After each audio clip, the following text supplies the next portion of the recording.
Good morning all of you. आज हम अपने मैनेजर इकोनॉमिक्स की यूनिट नंबर 2, जो कि मैंने आपको बताया था, यूनिट 2 जो है हमारी प्रोडक्शन से रिलेटेड है। प्रोडक्शन के बारे में थ्योरी ऑफ प्रोडक्शन हम इस टॉपिक में पढ़ रहे हैं, इस यूनिट के अंदर हम पढ़ रहे हैं।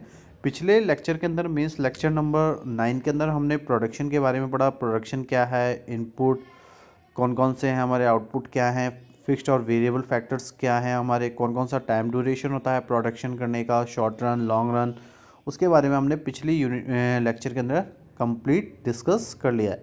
इस लेक्चर के अंदर जैसे कि मैंने आपको स्टार्टिंग में इस यूनिट के बारे में बता रहा था, तब मैं आपको बता रहा था कि जो हमारा 10th लेक्चर जो रहेगा वो law of diminishing return and isoquant and isocost analysis से रिलेटेड होगा। तो सबसे पहले हम समझते हैं आज इस लेक्चर के अंदर लॉ ऑफ डिमिनिशिंग रिटर्न क्या है, फिर उसके बाद हम आइसोक्वेंट और आइसोकॉस्ट एनालिसिस के बारे में पढ़ेंगे।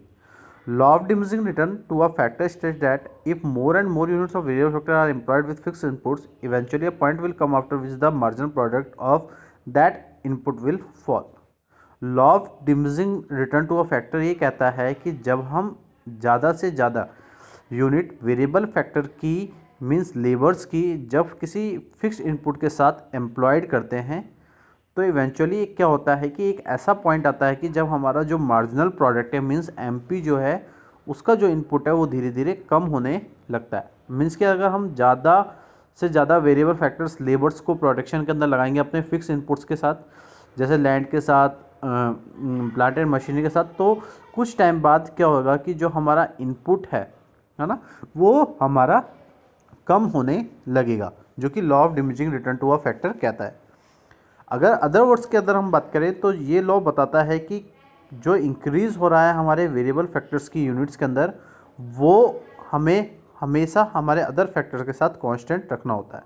तो दो जो मार्जिनल फिजिकल प्रोडक्ट है वेरिएबल फैक्टर का, वो डिमिनिशन होता है एक सर्टेन लेवल ऑफ प्रोडक्शन के बाद। मतलब कि जब हम ज़्यादा से ज़्यादा वेरिएबल फैक्टर्स की यूनिट्स को इंक्रीज़ कर रहे हैं, तो बाकी के जो अदर फैक्टर्स हैं वो हमारे कांस्टेंट होंगे। तो जो मार्जिनल प्रोडक्ट है वेरिएबल फैक्टर का, वो किसी एक सर्टेन लेवल ऑफ प्रोडक्शन पे कम होने लगेगा। तो जैसे कि मैं आपको टेबल से समझा देता हूँ, ये बहुत इजीली आप समझ जाएंगे।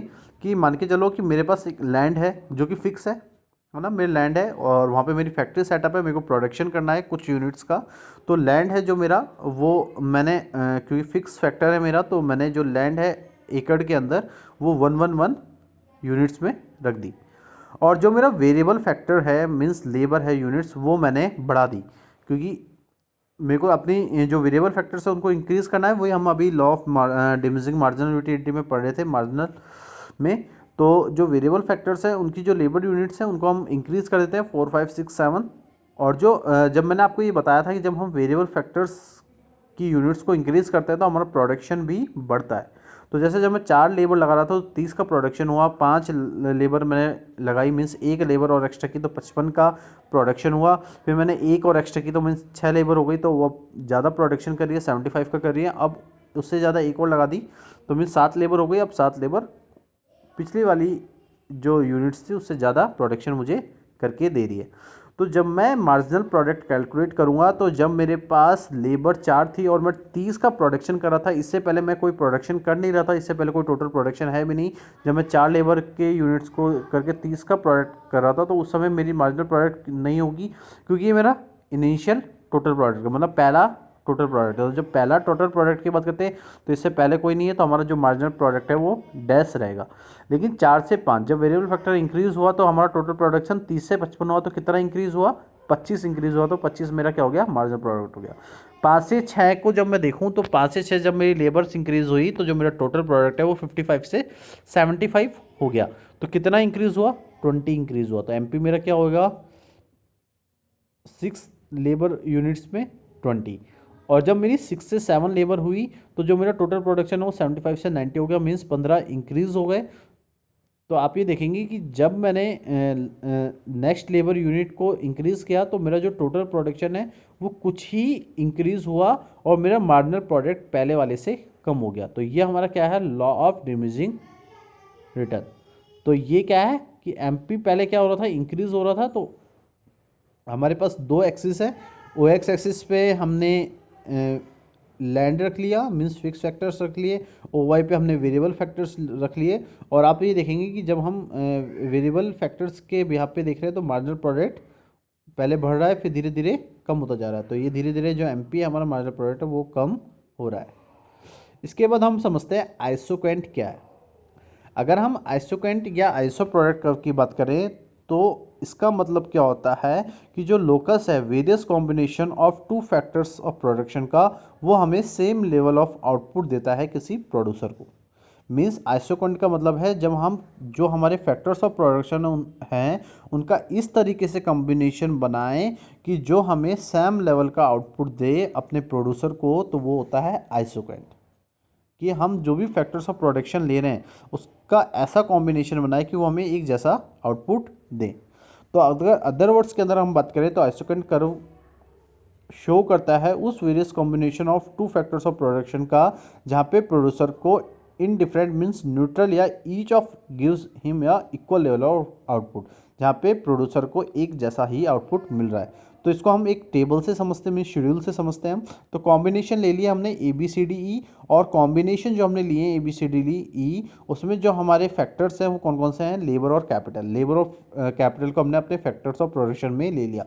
तो जब मैं एक लेबर ले रहा था और 30 यूनिट कैपिटल की ले रहा था, मीन्स 1 यूनिट लेबर की ले रहा था और 30 कैपिटल की ले रहा था, तभी भी मुझे आउटपुट 100 का मिल रहा था। मैंने लेबर बढ़ा दी तो मैं एक चीज़ बढ़ा रहा हूँ, मीन्स लेबर को बढ़ाऊंगा तो मुझे कैपिटल कम करना पड़ेगा, तो उसको भी करा उस कॉम्बिनेशन में, तो भी मुझे सेम लेवल का आउटपुट मिल रहा है। फिर मैंने लेबर्स को और बढ़ा दिया और जो मेरी कैपिटल उसको और कम कर दिया, तो फिर भी मुझे C कॉम्बिनेशन में सेम लेवल का आउटपुट मिल रहा है। ऐसे मैंने लेबर्स को और इंक्रीज़ कर दिया तो मेरा कैपिटल है वो और कम हो गया, मीन्स D कॉम्बिनेशन पे भी मुझे 100 का आउटपुट मिल रहा है। उसके बाद 4 से जब मैंने 5 किया, लेबर्स इंक्रीज किया, तो जो मेरा कैपिटल है वो भी डिक्रीज हुआ, तो मीन्स कम हुआ। तो जो मेरा E कॉम्बिनेशन है उस पर भी मुझे 100 आउटपुट मिला। तो मीन्स जो भी कॉम्बिनेशन मैंने लिए ABCDE और उसके अंदर जो भी मैंने टू फैक्टर्स लिए प्रोडक्शन के, लेबर और कैपिटल, तो एक को मैं इंक्रीज़ कर रहा हूँ दूसरे को डिक्रीज़ कर रहा हूँ, लेकिन हर एक कॉम्बिनेशन में मुझे सेम आउटपुट मिल रहा है। तो मीन्स ये क्या है हमारा आइसो प्रोडक्ट कर्व। तो जैसे OX एक्सिस पे हमने है जो लेबर ले लिया, OY एक्सिस पे कैपिटल ले लिया, तो आप ये देखेंगे कि जो Q1 Q3 और Q2 और Q3 है, मीन्स ये जो Q1 Q2 Q3 है ये हमारे क्वांटिटी है।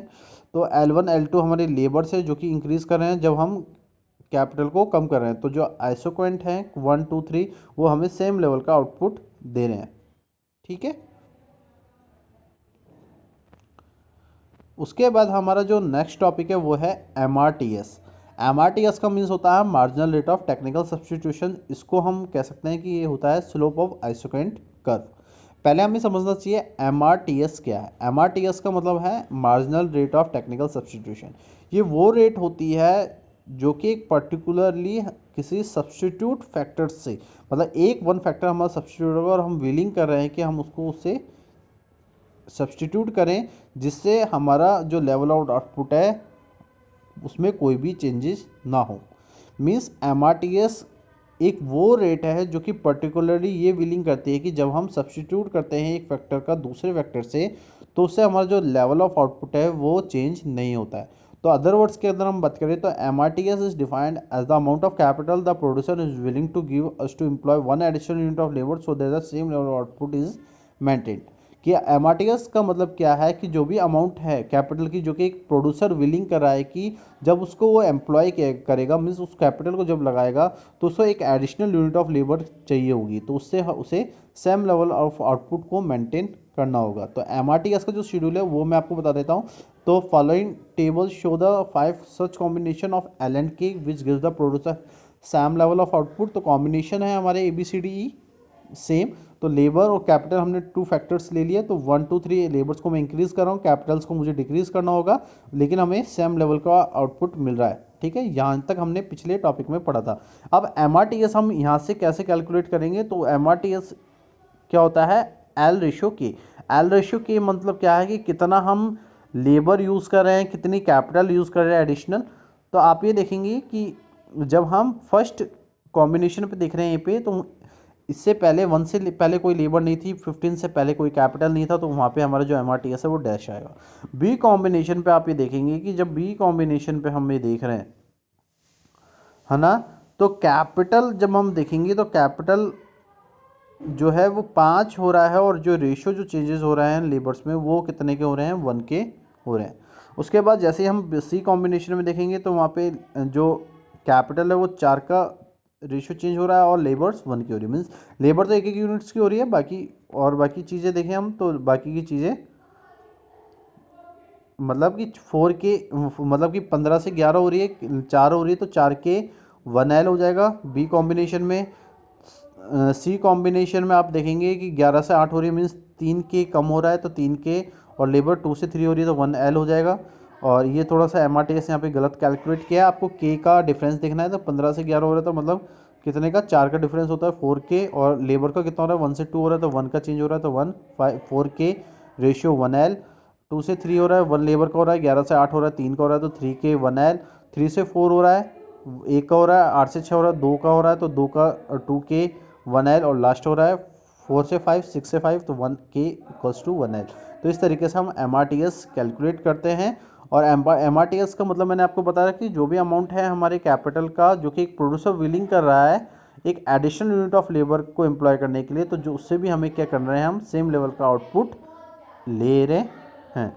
इसके बाद मैं आपको बताता हूँ इस डायग्राम से। तो फैक्टर है मेरे पास कैपिटल और लेबर सेम, तो एक्स एक्सिस पे लेबर है और वाई एक्सिस पे हमारा कैपिटल है, तो 1 2 3 4 5, तो और वही हमने जो हमने टेबल थी उसी को ही हमने डायग्राम में यहाँ शो कर दिया 3 6 9 2 10।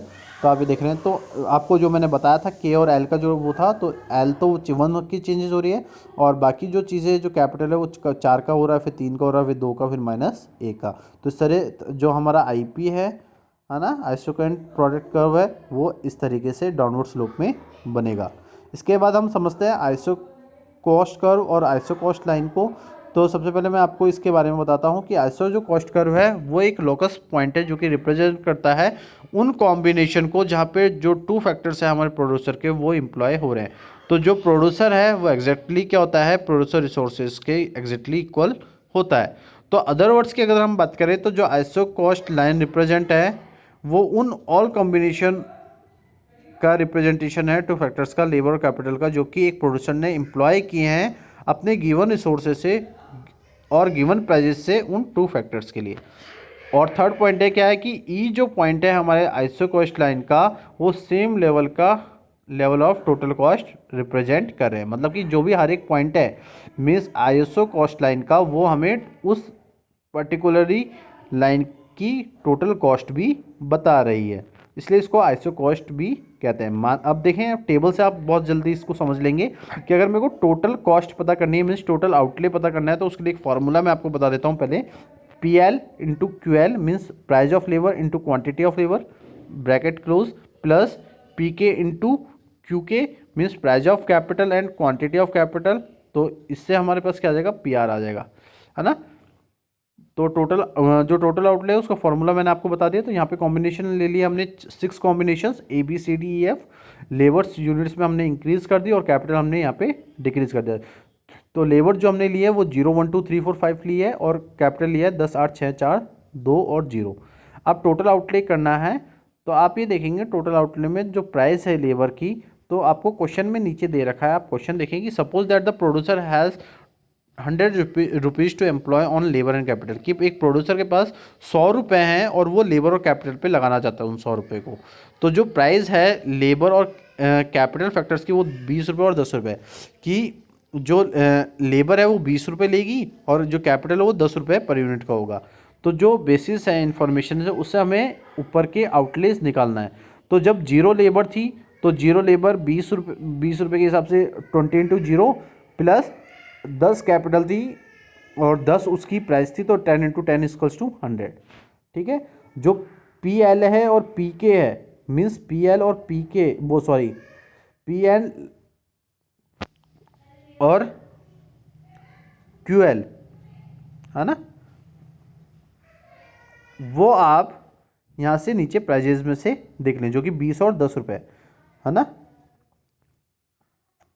उसके बाद अगर हम बात करते हैं हमारी तो जो पी के है मतलब प्राइस है जो कैपिटल की, पी के और पी एल प्राइस जो लेबर की वो 20 और 10 रुपये हमें यहाँ दे रखे, और क्यू एल और क्यू एल तो क्या हो गई लेबर यूनिट्स हो गई, और क्यू के क्या हो गई कैपिटल यूनिट्स हो गई, और पी एल हमारे 20 और पी के हमें 10 दे रखा है।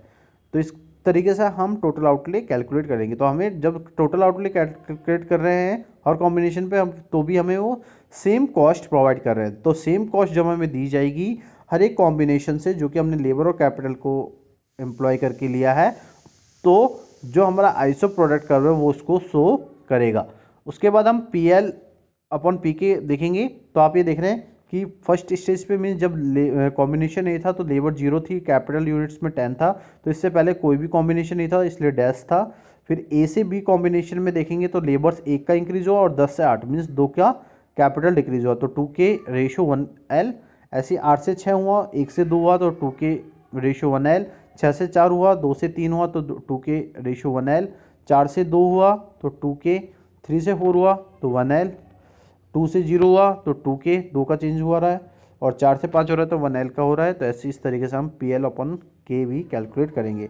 तो जो प्रोड्यूसर रिसोर्सेज है मीन्स पी आर है जो हम कैलकुलेट करे थे टोटल आउटले से, वो 100 रुपये है। तो 100 रुपये की कॉस्ट अगर हम देख रहे हैं, 100 रुपये की कॉस्ट है, हमारे पास 100 रुपये पड़े हैं और हमें लेबर और कैपिटल में लगाना है, तो हमें इतनी इतनी यूनिट्स लेबर और कैपिटल की चाहिए होगी, तो ही हमारा जो 100 रुपये का जो कॉस्ट है वो कवर होगी।